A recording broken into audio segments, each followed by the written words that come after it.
Assalamu alaikum. This is Fozia Iram from Learning Out of Box YouTube channel, and I am here for third lecture of economics, which topic is uses of economics and the factors of production. Let's see what are these.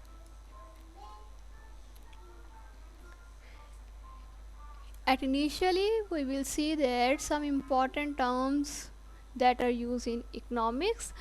First term is economist, then theoretical economics, policy economics, positive versus normative statement, after that margin or marginal analysis. अब हम देखेंगे इन पांचों terms को one by one overview करेंगे, briefly overview करेंगे और देखेंगे, समझने की कोशिश करेंगे कि ये टर्म्स क्या हैं और इकोनॉमिक्स में किस तरह से इनकी यूटिलाइजेशन है. Let's start from economist. Okay, economist is someone whose work is to study the way in which economics work, or who study developments within a particular economy.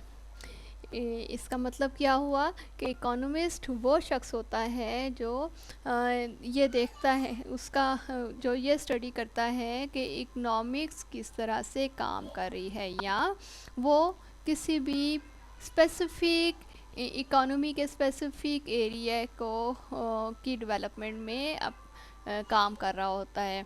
For example, economist अगर हम with in the country देखें तो पाकिस्तान में मुख्तलिफ़ शहरों के economist देखेंगे कि उन स्पेसिफ़िक एरियाज़ में, उन स्पेसिफ़िक सिटीज़ में किस तरह से इकोनॉमी किस तरह से डेवलप हो रही है, कहाँ कैसे काम किया जा रहा है. फॉर एग्ज़ाम्पल, हम देखते हैं कि लाहौर के इकोनॉमिस्ट देखेंगे कि लाहौर में इकोनॉमी की क्या सिचुएशन है, वहाँ पे प्राइस रेट क्या है, चीज़ों के रेट क्या हैं, इकोनॉमी में वर्किंग सिचुएशन क्या है, डेवलपमेंट क्या हो रही है, वहाँ पे हर शख्स का अपना रोल किस तरह से है.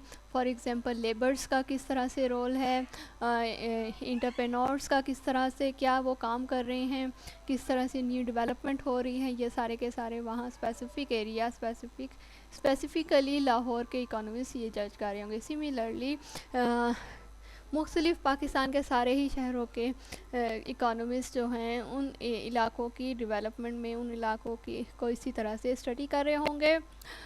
या फिर हम ये कह सकते हैं कि इकोनॉमिस्ट वो शख्स होता है जो एक पार्टिकुलर इकोनॉमी की डेवलपमेंट में काम कर रहा होता है, वहाँ उस पार्टिकुलर इकोनॉमी की डेवलपमेंट की स्टडी कर रहा होता है कि क्या रीज़न्स हैं, क्या क्या गोल्स हैं उस इकोनॉमी के जो डेवलपमेंट वहाँ पे हो रही है, और उस डेवलपमेंट में क्या क्या कौन कौन सबसे ज़्यादा अहम किरदार अदा कर रहा है. इसी तरह से प्राइसेस की सिचुएशन देख रहे होते हैं, फैक्टर्स ऑफ प्रोडक्शन देख रहे होते हैं कि कौन से फैक्टर्स जो हैं वो ज़्यादा अहम हैं उस स्पेसिफिक इकोनॉमी में. Okay, let's move toward theoretical economy. In theoretical economists use scientific method to make generalization and abstractions to develop theories. This kind of economics is called theoretical economics. इसका क्या मीनिंग हुआ कि theoretical economics में जो economist हैं वो theories की development के लिए और उनको इतना आम करने के लिए इतना जर्नलाइज करते हैं और इतने ज़्यादा मुख्तलिफ कर रहे होते हैं कि वो ज़्यादा से ज़्यादा लोग उन थ्योरीज़ को अडॉप्ट कर सकें, और इस सारे प्रोसेस को करने के लिए वो साइंटिफिक मेथड्स को अडॉप्ट करते हैं. Okay, let's move and see what is policy economics. In policy economics, these theories means previously जो मैंने आपको थियोरेटिकल इकोनॉमिक्स में इलेबोरेट करके बताया कि थ्योरीज और थियोरेटिकल इकोनॉमिक्स क्या होती हैं, वो वाली थ्योरीज जो इकोनॉमिक्स में यूज़ होती हैं, these theories are then applied to fix problems to meet economic goals are called policy economics. क्या मतलब हुआ इसका कि वो थ्योरीज़ जो इकोनॉमिस्ट ने डेवलप की होती हैं साइंटिफिक मेथड को यूज़ करते हुए, उन थ्योरीज़ को फिर इकोनॉमिस्ट जो हैं वो अप्लाई करते हैं किस लिए, ताकि स्पेसिफिक इकोनॉमिक के जो प्रॉब्लम्स और इश्यूज़ हैं उनको फिक्स किया जा सके, उनको सॉल्व किया जा सके in order to meet the goals of economy. मतलब उस इकोनॉमी के जितने भी गोल्स हैं उनको हासिल करने के लिए ये थ्योरीज अप्लाई की जाती हैं, ताकि वहाँ पे जो स्पेसिफिक प्रॉब्लम्स हैं उनको फिक्स किया जा सके.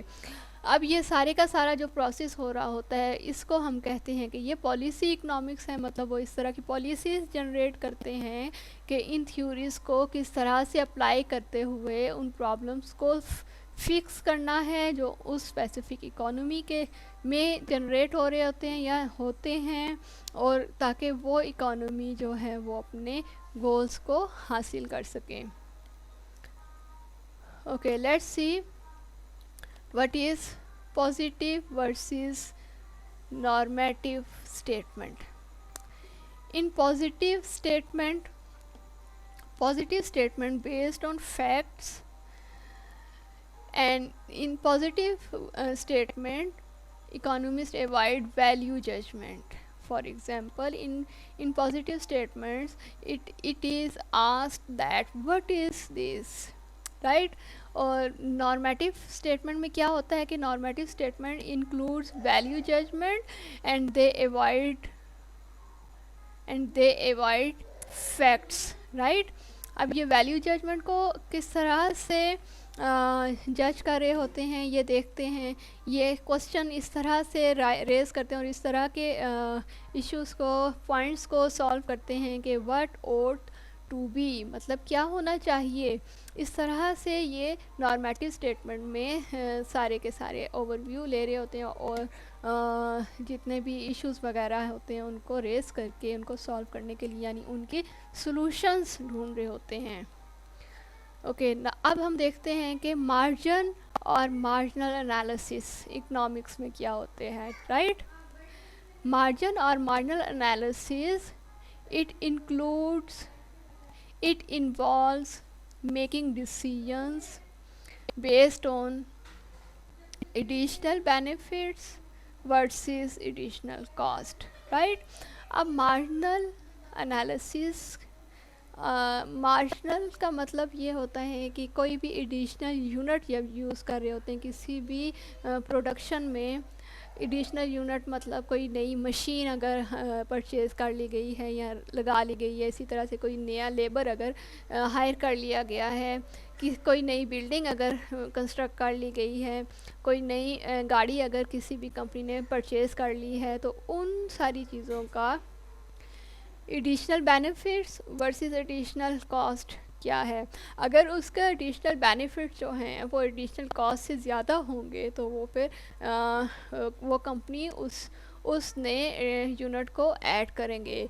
इन केस अगर वो एडिशनल बेनिफिट एडिशनल कॉस्ट से कम हो गए तो इसका मतलब है कि कंपनी को बहुत ज़्यादा लॉस फेस करना पड़ेगा. दैट्स वाई वो उस एडिशनल यूनिट को ऐड नहीं करेंगे in order to produce goods and services.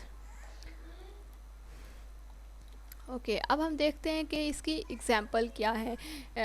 Marginal और मार्जिनल एनालिसिस की क्या एग्जांपल्स हो सकती हैं. If a company has room in its budget for another employee and is considering hiring another person to work in a factory, a marginal analysis indicates that the hiring that person provides a net marginal benefit, right. अब इसमें इस example से हमें क्या पता लगा कि एक कंपनी है जिसके बजट में एक रूम बनाना उसके बजट में आ सकता है इजीली, वो एक रूम को बना सकते हैं फॉर अनदर एम्प्लॉय। और वो ये कंसीडर कर रहे हैं कि अगर हम इसके लिए कंपनी के फैक्ट्री के लिए किसी और शख्स को हायर करें, और उस शख्स को हायर करते हुए वो ये एनालिसिस करेंगे कि क्या उस शख्स की हायरिंग जो है वो उनके मार्जिनल बेनिफिट्स प्रोवाइड करेगा या फिर मार्जिनल कॉस्ट प्रोवाइड करेगा। In other words, the ability to produce more products outweighs the increase in labor cost। In other words हम कह सकते हैं कि वो एबिलिटी जिससे ज़्यादा प्रोडक्ट्स को बनाया जा रहा होता है, अब उस एबिलिटी को हम देखेंगे कि वो लेबर कॉस्ट को आउटवेस कर रहे हों। अगर वो लेबर कॉस्ट लेबर बेनिफिट से कंपनी के मार्जिनल बेनिफिट से ज़्यादा हो गई तो फिर हम उसको हायर नहीं करेंगे, एंड वाइस वर्सा। मतलब अगर कॉस्ट जो है वो बेनिफिट से कम होगी तो फिर डेफिनेटली उस प्रोजेक्ट को स्टार्ट कर लिया जाएगा। ओके, नाउ देयर आर 5 की इकोनॉमिक एजम्पशंस। 5 की इकोनॉमिक एग्जम्पशंस कौन कौन सी हैं, let's see. Number 1 is society wants are unlimited but all resources are limited। और ये वाली जो स्टेटमेंट है फर्स्ट वाली, इस स्टेटमेंट का मतलब है कि ये यहाँ पे सोसाइटी में स्कैसिटी है। स्कैसिटी मतलब वांट्स बहुत ज़्यादा हैं जबकि रिसोर्सेज कम हैं। अब जब वांट्स ज़्यादा होंगे और रिसोर्सेज कम होंगे, ऐसी सिचुएशन में मुश्किल हो जाएगा कि हर शख्स की वांट्स को ओवरकम कर सके। अब इस सिचुएशन में, इस स्कैसिटी की सिचुएशन में सेटिस्फाई करने के लिए ज़रूरी है कि इंडिविजुअल्स जो हैं वो चॉइसेस करें। Due to scarcity choices must be made, every choice has a cost means a trade off। अब स्कैसिटी की वजह से किसी भी इंडिविजुअल को सेटिस्फाई करने के लिए ज़रूरी है कि वो इंडिविजुअल मुख्तलिफ़ चीज़ों में चॉइसेस करना शुरू कर ले। अब जब चॉइस की जाती है तो इसका मतलब है कि वो हर चॉइस जो है उसकी कोई कॉस्ट होती है, उसकी कोई कीमत होती है। मतलब वो एक चीज़ को लेने के लिए दूसरी चीज़ को हम अपनी दूसरी चॉइस को छोड़ देते हैं, और इसी को कहा जाता है कि ये ट्रेड ऑफ है। Everyone's goal is to make choice that maximum their satisfaction। Everyone acts in their own self interest। अब इस assumption का क्या मतलब हुआ कि हर शख्स का गोल होता है कि वो अपनी सेटिस्फेक्शन को मैक्सिमाइज़ करें, कि वो ऐसी चॉइसेस करें चीज़ों के दरमियान, गुड्स और सर्विसेज के दरमियान इस तरह की चॉइसेस करें कि उनकी सेटिस्फेक्शन लेवल मैक्सिमम हो जाए। क्योंकि हर शख्स जो है वो अपने इंटरेस्ट को सबसे पहले रख के काम करना शुरू करता है। Okay, let's start and see what are the rest of 2 assumptions। Fourth assumption is everyone acts rationally by comparing the marginal cost and marginal benefit of every choice। Okay, अब इस assumption का क्या मीनिंग हो गया कि हर शख्स जब भी कोई चीज़ों के दरमियान चॉइसेस कर रहा होता है तो वो शऊरी तौर पे ये देखता है कि उस चॉइस को जो वो करने वाला होता है उस चॉइस की मार्जिनल कॉस्ट और मार्जिनल बेनिफिट क्या है। अगर मार्जिनल कॉस्ट जो है मार्जिनल बेनिफिट से ज़्यादा होगा तो वो अपनी उस चॉइस को नहीं करेगा, अदरवाइज़ वो अपनी चॉइस करदा चीज़ को ले लेगा। Real life situation can be explained and analysed through simplified models and graphs। अब हकीकत में हमारी जो रियल लाइफ सिचुएशन है इसमें क्या किया जाता है कि जितने भी एक्सप्लेनेशंस होती हैं या एनालिसिस होते हैं वो सिंपली मॉडल्स और ग्राफ से रिप्रेजेंट करते हैं। ऐसा नहीं होता है कि बहुत बड़ी बड़ी कहानियाँ लिखी जाएं, बल्कि स्पेसिफिक मॉडल्स को यूज़ करते हुए और ग्राफ्स के थ्रू उस सिचुएशन को एक्सप्लेन कर दिया जाता है। Okay, now there is a flow chart. अब इस फ्लो चार्ट में आप देखें at the top limited resources and unlimited wants. ये किसी भी सोसाइटी की एक सिचुएशन है। जब लिमिटेड रिसोर्सेज होते हैं और अनलिमिटेड वांट्स होती है, इस तरह की सिचुएशन को कहते हैं कि ये स्कैसिटी है, scarcity of goods and services, right. अब इस स्कैसिटी को इकोनोमाइजिंग प्रॉब्लम, इस स्कैसिटी की वजह से इकोनोमाइजिंग प्रॉब्लम जनरेट होते हैं और इस इकोनोमाइजिंग प्रॉब्लम को ओवरकम करने के लिए क्या किया जाता है कि मुख्तलिफ कंज्यूमर्स को या इंडिविजुअल्स को मुख्तलिफ चॉइसेस करनी पड़ती हैं। Now societies 3 options for dealing with scarcity. अब 3 ऑप्शंस कौन सी हैं जिससे सोसाइटी जो है वो स्कैसिटी को डील करती है। फर्स्ट ऑप्शन है economic growth, second improve the use of available resources, third is reduce wants। अब फर्स्ट ऑप्शन हमें ये बताता है कि उस इकोनॉमी को इतना ग्रो कर दिया जाए कि वहाँ पे मौजूद जितनी भी प्रोडक्शन हो रही है उस प्रोडक्शन में इजाफ़ा हो जाए, ज़्यादा प्रोडक्शन हो, सप्लाई ज़्यादा होगी तो इसका मतलब है कि प्राइसेस कम हो जाएगी, जब प्राइसेस कम होंगी तो इसका मतलब है कि इन्फ्लेशन कम हो जाएगी और इंडिविजुअल्स जो हैं वो इजीली चीज़ों को परचेज़ कर सकेंगे। नेक्स्ट ऑप्शन इज़, अब इकोनॉमी को ग्रो करने के लिए ज़रूरी है कि और ज़्यादा प्लांट्स लगाए जाएं और ज़्यादा फैक्ट्रीज़ और ज़्यादा कंपनीज बनाई जाएं और ज़्यादा मशीनरीज लगाई जाएं। It's mean it need huge finance, right. अब जब इतने ज़्यादा फाइनेंस नहीं हैं तो second option is improve the use of available resources. अब जितने रिसोर्सेज हैं उनको अच्छे से उनकी अवेलेबिलिटी को, उनकी यूजेस को अगर इम्प्रूव किया जाए तब भी सोसाइटी के पास ये ऑप्शन होती है कि वो स्कैसिटी को डील कर सकें। Third option is reduce wants. अब थर्ड ऑप्शन क्या है कि जितने भी वांट्स हैं, जितनी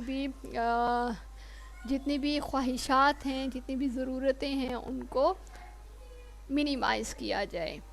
अब इन 3 ऑप्शंस के थ्रू कोई भी सोसाइटी जो है वो वहाँ की स्कैसिटी को डील कर लेगी। ओके, अब हम देखते हैं कि जो सेंट्रल ऑप्शन है means improve the use of available resources, इसके 4 मोर ऑप्शंस हैं। अब ये मोर ऑप्शंस कौन कौन से हैं? First option is allocative efficiency, then productive efficiency, after that equity, and last is full employment। अब फर्स्ट ऑप्शन में क्या है कि जितने भी रिसोर्सेज हैं उसको एफिशिएंटली एलोकेट किया जाए, एफिशिएंटली उनको यूज़ किया जाए तो प्रोडक्शन इतनी अच्छी हो जाएगी कि स्कैसिटी को इम्प्रूव किया जा सके। थर्ड इज़ प्रोडक्टिव एफिशिएंसी, मतलब प्रोडक्शन इतनी अच्छे तरीके से की जाए कि सारे के सारी स्कैसिटी को इम्प्रूव किया जा सके। Then equity and after that full employment. Full employment means के ज़्यादा से ज़्यादा एम्प्लॉयमेंट हो, हर शख्स एम्प्लॉयड हो, जो अर्निंग की एज में है वो उसको रोज़गार मिल चुका हो, जॉब मिल चुकी हो, उस केस में वो अपने सारी वांट्स को, मोस्टली अपनी वांट्स को फुलफ़िल कर सकेगा। Okay, given the following assumptions। अब assumptions को लेके हम एग्जाम्पल के थ्रू एक्सप्लेन करेंगे कि एग्जम्पशंस को किस तरह से डील किया जाता है in daily routine, right. Let's suppose you make a rational choice in your own self interest by holding everything as constant। अब आप अपनी सेल्फ इंटरेस्ट के लिए, अपने इंटरेस्ट के लिए, अपनी सेटिस्फेक्शन के लिए शौरी तौर पे ऐसी चॉइस करते हैं बाकी चीज़ों को कांस्टेंट कंसीडर करते हुए कि आपको ज़्यादा से ज़्यादा बेनिफिट मिल सके, मतलब आपके मार्जिनल बेनिफिट जो है वो मार्जिनल कॉस्ट से ज़्यादा हो। Okay, you want to for example you want to visit your friend for weekend। आप अपने दोस्त को विज़िट करना चाह रहे हो वीकेंड पे आप अपने दोस्त की तरफ जाना चाह रहे हो, और आपके पास दूसरी सिचुएशन क्या है, you work every day week day earning $100 per day, right. अब आप वीक डे मतलब फ्रॉम सैटरडे टिल फ्राइडे आप रोज़ काम कर रहे हैं और पर डे आपकी अर्निंग जो है वो $100 है। You have 3 flights to choose from. अब आपने अपने दोस्त को विज़िट करने जाना है और आपके पास 3 फ़्लाइट्स हैं। कौन कौन सी फ़्लाइट्स हैं जिसके थ्रू आप अपने दोस्त की तरफ जा सकते हो? First flight is Thursday night flight. Thursday night की जो फ़्लाइट है उसके चार्जेस क्या हैं, $300। Friday early morning flight, Friday early morning flight की चार्जेस हैं $345, and Friday night flight having charges of $380। अब अगर एक शख्स जो है वो पूरे हफ्ते में फ्रॉम सैटरडे टिल फ्राइडे, वो फ्रॉम मंडे टिल फ्राइडे वो काम कर रहा है और पर डे $100 अर्न कर रहा है, उसने अपने दोस्त की तरफ जाना है और उसके पास 3 ऑप्शंस हैं। अगर वो थर्सडे को जाएगा तो इसका मतलब है कि उसका फ्राइडे फुल जो है उसकी एक दिन की अर्निंग जो है वो वेस्ट हो जाएगी, मतलब उसका जितनी भी पूरे हफ्ते की अर्निंग है उसमें से $100 वो उसको माइनस करना पड़ेगा। अगर वो फ्राइडे अर्ली मॉर्निंग जाता है जिसकी कॉस्ट, जिसके चार्जेस जो हैं वो $345 है। अगर फ्राइडे अर्ली मॉर्निंग जाता है मतलब फ्राइडे डे पूरे डे की जितनी भी उसकी अर्निंग है $100 वो उसको फिर नहीं ले सकेगा, वो भी उसकी लॉस्ट हो जाएगी। ही और शी हैज़ थर्ड ऑप्शन कि अगर वो फ्राइडे नाइट में फ़्लाइट लेता है, फ़्लाइट अपने दोस्त की तरफ जाने के लिए फ़्लाइट लेता है, तो क्या होगा कि फ्राइडे की उसकी जो अर्निंग है वो रिसीव कर लेगा और उसकी फ्राइडे की चार्जेस जो हैं वो $380 हैं। अब ये 3 ऑप्शंस हैं और आप कमेंट बॉक्स में बताएंगे कि इन तीनों ऑप्शंस में से कौन सी ऑप्शन बेस्ट है जो आप चूज़ करेंगे, और आपने उसका रीज़न भी बताना है। ये आपने कमेंट बॉक्स में लाजमी बताना है। Which flight should you choose and why. आप कौन सी फ़्लाइट को चूज़ करेंगे और वो क्यों करेंगे चूज़। ओके, अब हम देखेंगे ट्रेड ऑफ क्या है। Trade off, all decisions involve trade off. हर किस्म के डिसीजंस जो हैं वो ट्रेड ऑफ उसमें इन्वॉल्व होते। ट्रेड ऑफ मतलब एक चीज़ को हम चूज़ करेंगे तो दूसरी चीज़ को हमको छोड़ना पड़ेगा।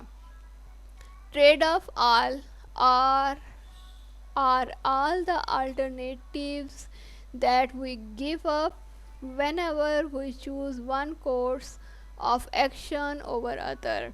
अब इसका क्या मतलब हुआ कि जब भी हम एक चीज़ को चूज़ करते हुए दूसरी चीज़ को छोड़ेंगे तो वो उसका अल्टरनेटिव था, दैट्स वाई हमने वो छोड़ दिया और उसको हम कहेंगे कि ये ट्रेड ऑफ है। For example, you are a student and you have a test, right.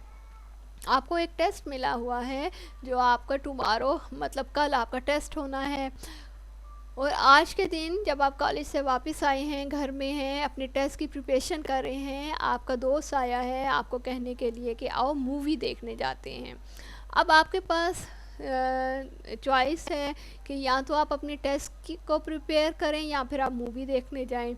अगर आप मूवी देखने जाएंगे मतलब आप अपना टेस्ट प्रिपेयर नहीं करेंगे और वेरी नेक्स्ट डे जो आपका टेस्ट कॉलेज में होना है उसमें आपके ग्रेड, उसमें आपके मार्क्स कम आएंगे। सिमिलरली अगर आप टेस्ट को प्रिपेयर करेंगे मतलब आप मूवी देखने नहीं जाएंगे तो आपका नेक्स्ट डे का जो आपका टारगेट है, जितने भी मार्क्स आपने लेने हैं, you will achieve that marks, right. अब इसमें आप देखें कि एक वक्त में आपने एक चीज़ को छोड़ा। अब इसी तरह हम इस चीज़ को, एक चीज़ को चूज़ करते हैं और दूसरे को छोड़ते हैं, उसको हम कहेंगे कि ये ट्रेड ऑफ है। While in our real life in order to get success हमें अपने काम और अपनी फैमिली को साथ साथ लेके चलना होता है। मतलब इन दोनों चीज़ों में कोई ट्रेड ऑफ नहीं हो सकता है।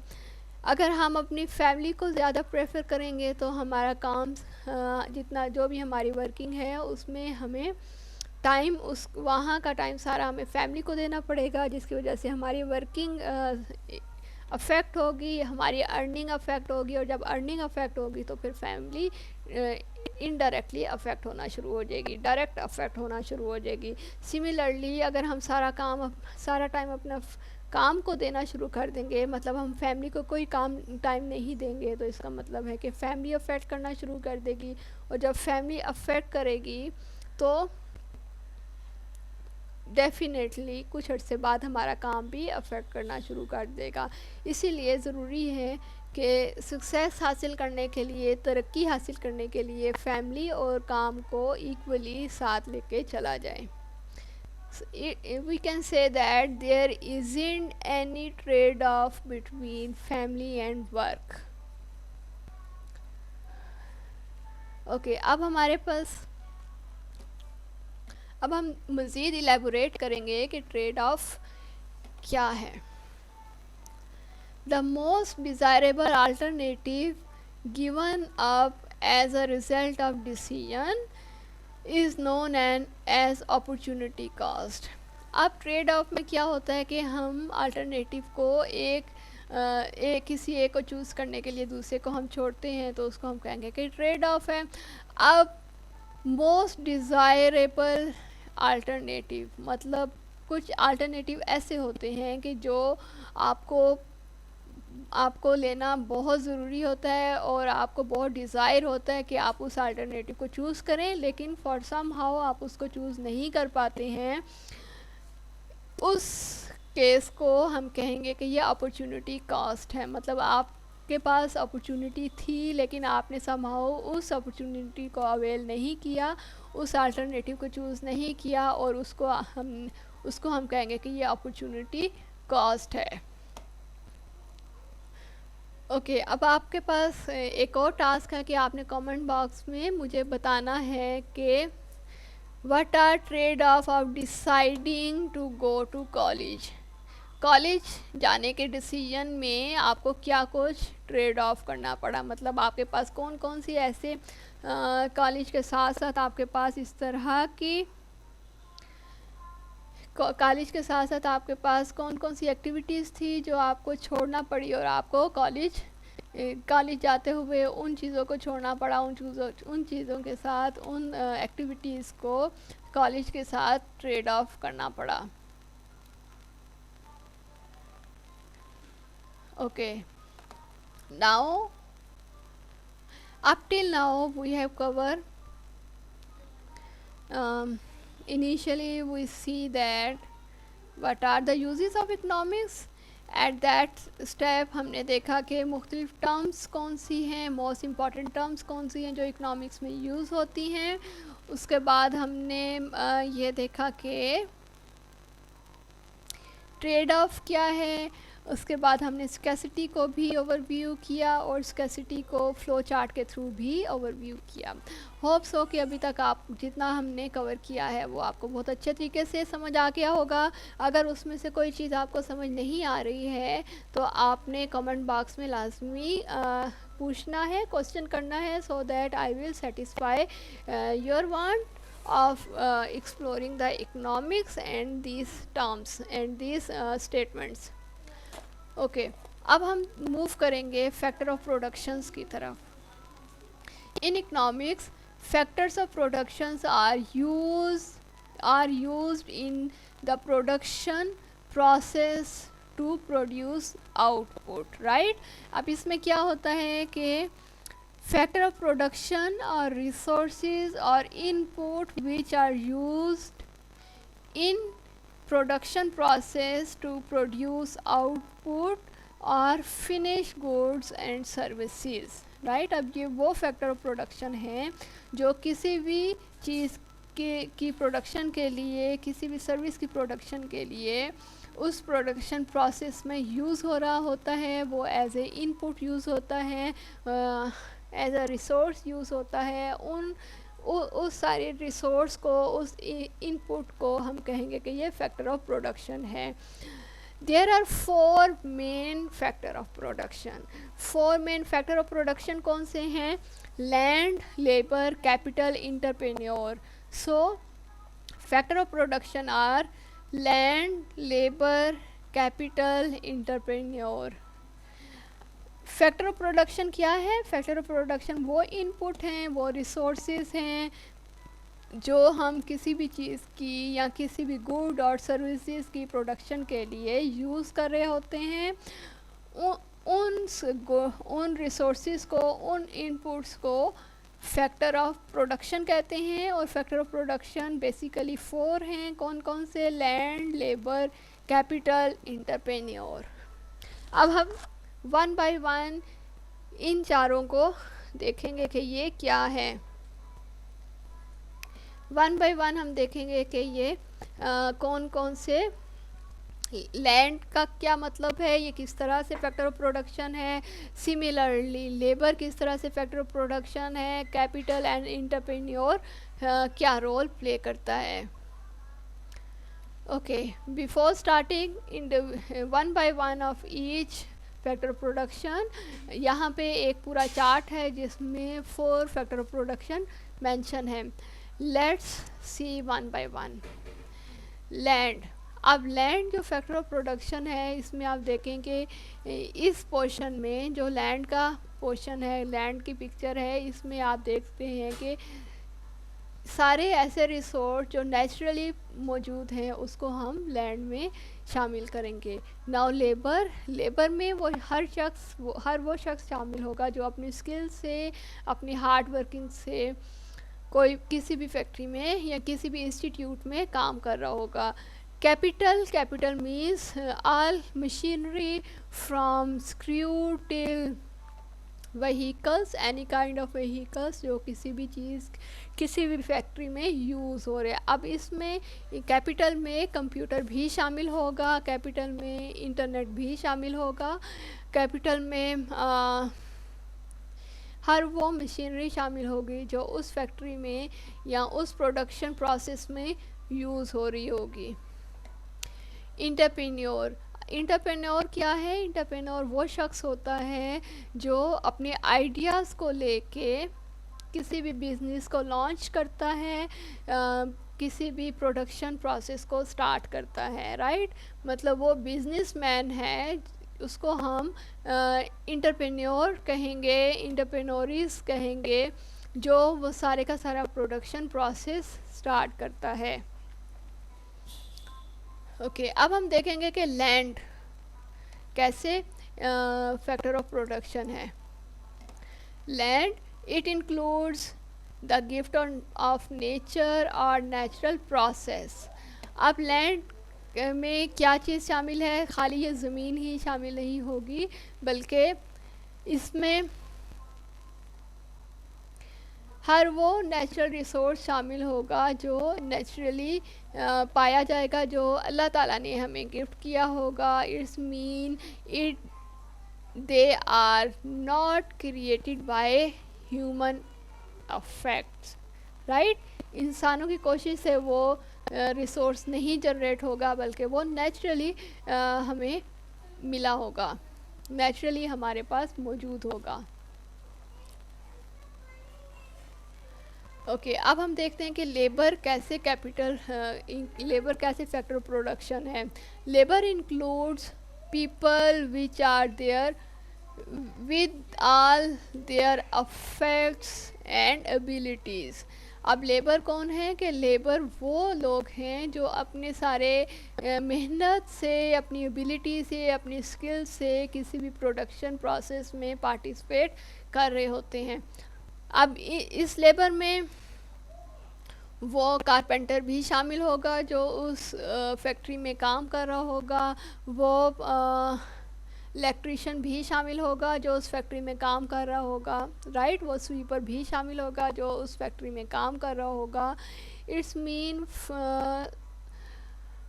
हम गेट कीपर से या गार्ड से लेके टेक्निकल एक्सपर्ट्स तक सब लोगों को लेबर में शामिल करेंगे। Okay, then capital, that is also factor of production. Capital includes tools, equipment, machinery, factories, right? It's mean capital which are used in production process. हर वो चीज़ जो प्रोडक्शन प्रोसेस में यूज़ होगा उसको हम कैपिटल कहेंगे।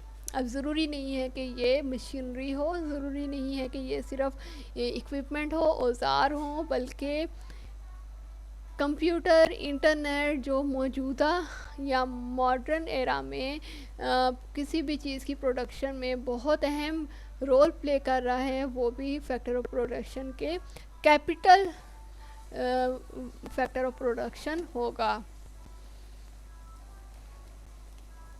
Okay, then entrepreneur. अब हम देखेंगे कि इंटरप्रेन्योर कौन होते हैं। Entrepreneurs are the individuals who start a new business और bring a product to market. अब इंटरप्रेन्योर वो शख्स है जो एक नया बिजनेस स्टार्ट करता है, यहाँ पे चीज़ों को मार्केट में लेके आता है, राइट। अब इस सारे प्रोसेस के लिए इंटरप्रेन्योर जो है वो अपनी थिंकिंग स्किल को, अपनी आइडियाज़ को इस तरह से यूटिलाइज़ करेगा कि बाकी तीनों फैक्टर ऑफ प्रोडक्शन को मैक्सिमम यूज़ करके प्रोडक्शन एफिशिएंटली प्रोड्यूस कर सके, एफिशिएंटली चीज़ों को प्रोड्यूस करे और मार्केट में अच्छे तरीके से लाए और प्रॉफिट भी ले। ओके, अब हमारे पास एक फ़्लो चार्ट है। इस फ़्लो चार्ट को बहुत कीनली ऑब्ज़र्व करना है, क्योंकि ये फ़्लो चार्ट हमें बताएगा कि फैक्टर ऑफ प्रोडक्शन कहाँ जनरेट होते हैं और गुड्स और सर्विसेज जो हैं वो कहाँ से आ रही होती हैं। और हमें ये फ़्लो चार्ट ये भी बताएगा कि मनी सर्कुलेशन जो है वो मार्केट में किस तरह से हो रही है। Let's start from internal arrows, right. जो अंदर की तरफ के एरोस हैं उसको हम लेके चलेंगे पहले, उसके बाद हम आउटसाइड के ब्लू एरोस की तरफ आ जाएंगे, राइट। अब इस फ्लो चार्ट में हाउस होल्ड से हम स्टार्ट लेंगे। House hold provide labour, land, capital and entrepreneur ability, right. अब हाउस होल्ड जितने भी लोग हैं, जितने भी लेबर हैं या लैंड है, कैपिटल और इंटरप्रेन्योर है, वो किसी न किसी हाउस होल्ड में ही मौजूद होते हैं, वो हमारे इर्द गिर्द ही मौजूद होते हैं। इट्स मीन जितने भी हाउस होल्ड हैं वो हमें ये सारी की सारे चारों फैक्टर ऑफ प्रोडक्शन प्रोवाइड करते हैं। अब ये फैक्टर ऑफ प्रोडक्शन जब फैक्टर मार्केट में जाते हैं तो फिर ये मिल के काम करना शुरू करने की ट्रेनिंग ले रहे होते हैं और उसको हम कहेंगे कि ये फैक्टर ऑफ प्रोडक्शन बन चुके हैं। अब यही फैक्टर ऑफ प्रोडक्शन जब बिज़नेस में इंटरप्रेन्योर्स यूज़ करते हैं तो उस बिज़नेस के थ्रू क्या होता है कि गुड्स और सर्विसेज जनरेट होती हैं। कोई भी बिज़नेस होगा वो या तो गुड्स प्रोड्यूस करेगा या फिर सर्विसेज प्रोड्यूस करेगा। अब फैक्टर ऑफ प्रोडक्शन जब बिज़नेस में इन्वॉल्व हुए, बिज़नेस में वो शामिल हुए, किसी भी फैक्ट्री में काम करने लगे तो वहाँ से वो गुड्स और प्रोडक्ट सर्विसेज को प्रोड्यूस करने लगे। अब ये गुड्स और सर्विसेज जो मूव करते हैं प्रोडक्ट मार्केट में जब वो जाते हैं तो यहाँ से गुड्स और सर्विसेज जो हैं वो हाउस होल्ड परचेज कर लेते हैं, राइट। हाउस होल्ड गुड्स और सर्विसेज, कोई भी चीज़ें हम लोग मार्केट जाके परचेज करते हैं और वो मार्केट जो है वो प्रोडक्ट मार्केट कहलाएगी। ओके, अब हाउस होल्ड ने प्रोडक्ट मार्केट से प्रोडक्ट को परचेज किया, चाहे वो प्रोडक्ट गुड्स हैं या सर्विसेज हैं। अब वो परचेज करने के बाद हाउस होल्ड ने प्रोडक्ट मार्केट में पेमेंट की, payment in the shape of money. अब ये पेमेंट जो है ये रेवेन्यू है बिजनेस का, इंटरप्रेन्योर का, और जब ये रेवेन्यू इंटरप्रेन्योर जो है वो यूज़ करता है सबसे पहले फैक्टर प्रोडक्शन, मतलब लैंड की जो जितनी भी हायरिंग वगैरह है, बिल्डिंग का किराया वगैरह जो है वो अदा करता है, यूटिलिटी बिल्स अदा करता है, लेबर को उसकी सैलरी देता है, कैपिटल को भी उसकी भी डेंटिंग पेंटिंग करता है। मतलब अगर किसी भी मशीन को किसी भी मशीन को ओवरव्यू करने की ज़रूरत है, उसको किसी भी मशीन को किसी एक्सपर्ट की ज़रूरत है, उसमें कोई ख़राबी हो गई है इतने प्रोडक्शन प्रोसेस के दौरान, तो उसमें भी इंटरप्रेन्योर यही पैसे उसमें भी यूज़ करेगा। उसके बाद जो बाकी पैसे रह जाएंगे वो उस इंटरप्रेन्योर की का प्रॉफिट होगा। सो ये कॉस्ट जो है, जो लेबर को, कैपिटल को, लैंड पे लगाने के बाद लगा रहा है बिजनेसमैन, जो इन तीनों फैक्टर प्रोडक्शन पे पैसे लगा रहा है, वो हम इसकी कॉस्ट कहेंगे। और जब यही कॉस्ट जो है वो लेबर की सैलरी बनेगी, अब ये लेबर जो है उस सैलरी को लेके घर आएगी, और घर आने के बाद लेबर के साथ साथ इंटरप्रेन्योर के भी पास यही पैसे आएंगे, और वही पैसे जब वो घर लाएगा अपनी फैमिली को देगा, तो फैमिली उन्हीं पैसों से फिर प्रोडक्ट मार्केट में गुड और सर्विसेज को परचेज करेगी। So production process is a very complicated और ऑनगोइंग प्रोसेस, जिसमें प्रोडक्ट गुड्स और सर्विसेज प्रोड्यूस भी हो रही होती हैं और मनी सर्कुलेशन भी हो रही होती है। इस सारे के सारे प्रोसेस को इस सर्कुलर फ्लो डायग्राम से इलेबोरेट किया है।